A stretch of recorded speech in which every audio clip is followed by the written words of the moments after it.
क्या आपने कभी ऐसा सोचा है कि लोग आईपीओ में पैसा लगाने के लिए इतना पागल क्यों रहते हैं?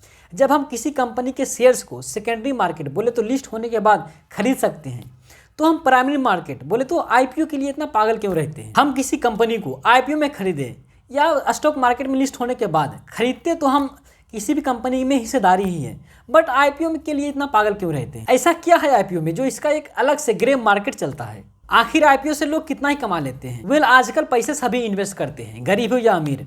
कोई सोना चांदी खरीद लेता है, कोई प्रॉपर्टी में इन्वेस्ट कर देता है, कोई किसी कंपनी में शेयर्स को बाय कर लेता है, मतलब वो सोना चांदी के स्थान पे किसी कंपनी में हिस्सेदारी खरीद लेता है। क्या आपने कभी सोचा है कोई व्यक्ति शेयर मार्केट से कितना कमा ले तो वह एक अच्छा इन्वेस्टर कहलाएगा, एक टॉप क्लास इन्वेस्टर कहलाएगा? आप कहेंगे अगर कोई व्यक्ति 2 से 3 गुना अपने पैसे को कर लेता है तो वह एक अच्छा इन्वेस्टर कहलाएगा, बट ऐसा नहीं है। अगर कोई व्यक्ति अपने पैसे को हर साल 25 से 30% का रिटर्न ला रहा है तो वह एक अच्छा इन्वेस्टर कहलाएगा।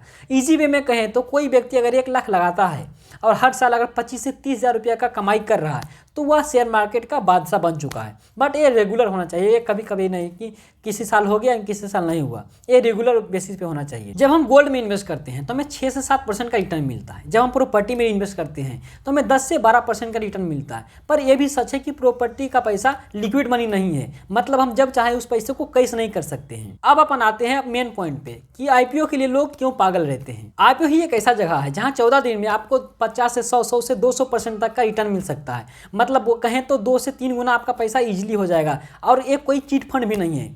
अब मैं आपको पास्ट के कुछ आईपीओ दिखाता हूँ। यहाँ पे आप देखिए केपी ग्रीन का आईपीओ आया था 20 मार्च 2024 को, जिसका इशू प्राइस 144 रुपये था, एंड वो जो आईपीओ वैल्यू वो स्टॉक मार्केट में लिस्ट हुआ 200 रुपया में। इसमें 45% का लिस्टिंग गेन आया, मतलब 45% का रिटर्न आपको 14 दिन में मिल गया। एंड इसके नीचे देखे तो ये इसमें नीचे में देखे तो रेड में है, इसमें 0.3% का लॉस हुआ है। एंड नीचे देखे तो इसमें ग्रीन है, इसमें बहुत सारा में ग्रीन रेड में आता है। जिस तरह आपको प्रॉफिट हो सकता है उसमें उसी तरह लॉस भी हो सकता है। हम याद करें पेटीएम, तो पेटीएम का जो इशू प्राइस था वो 2200 रुपया था। बस जब वो लिस्ट हुआ तो लगता है कि 1000 के आसपास कहीं लिस्ट हुआ था, तो ऐसा भी हो सकता है। जब हम किसी आईपीओ में पैसा लगाते हैं तो हम उसका फंडामेंटल देखते हैं कि उसका पास्ट का परफॉर्मेंस कैसा है एंड उस कंपनी का सब कुछ कैसा है, उसके बाद हम उसमें आईपीओ में पैसा लगाते हैं। तो हम और देख सकते हैं, यहाँ देख इस कंपनी को देखें तो सिग्नोरिया क्रिएशन लिमिटेड है। इसका आईपीओ 15 मार्च 2024 को आया था, एंड इसमें लिस्टिंग गेन 111% है। मतलब इसका इशू प्राइस 65 रुपया है एंड लिस्ट जो हुआ 131 रुपया में हुआ।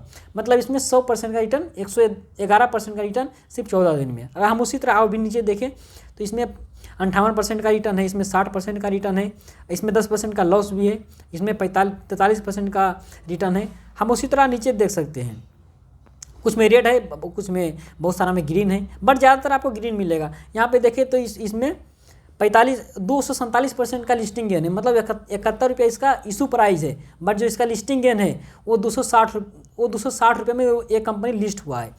तो ये हम जो देखें, ये हम कुछ एग्जाम्पल देखें जो पास्ट में आईपीओ आया है। एंड आईपीओ में पैसा लगाने का एक कारण ये भी होता है कि अगर आप किसी कंपनी, एक बढ़िया कंपनी का शेयर लेना चाहते हैं तो उस कंपनी का जो सबसे सस्ता शेयर मिलेगा वो आपको आईपीओ के टाइम में ही मिलेगा। लिस्टिंग होने के बाद अगर अच्छा शेयर रहेगा तो उसका रेट आप खुद ही हाई चल जाता है। कोई भी क्या चाहेगा कि अगर हमको कोई प्रोडक्ट भी लेना है तो हम तब ले जब वो सबसे कम रेट पे मिले। तो शेयर मार्केट में भी इसी तरह जब किसी कंपनी का शेयर बिकता है तो लोग चाहते हैं कि अगर एक कंपनी अच्छा है तो इसका शेयर हम सबसे कम रेट में लें, एंड सबसे कम रेट में कब मिलेगा? आईपीओ में। तो इसीलिए बहुत लोग आईपीओ के लिए पागल रहते हैं। हम अगले वीडियो में जानेंगे कि ग्रे मार्केट क्या होता है। अगर वीडियो अच्छी लगी हो तो लाइक शेयर एंड सब्सक्राइब कर दें, एंड जय हिंद।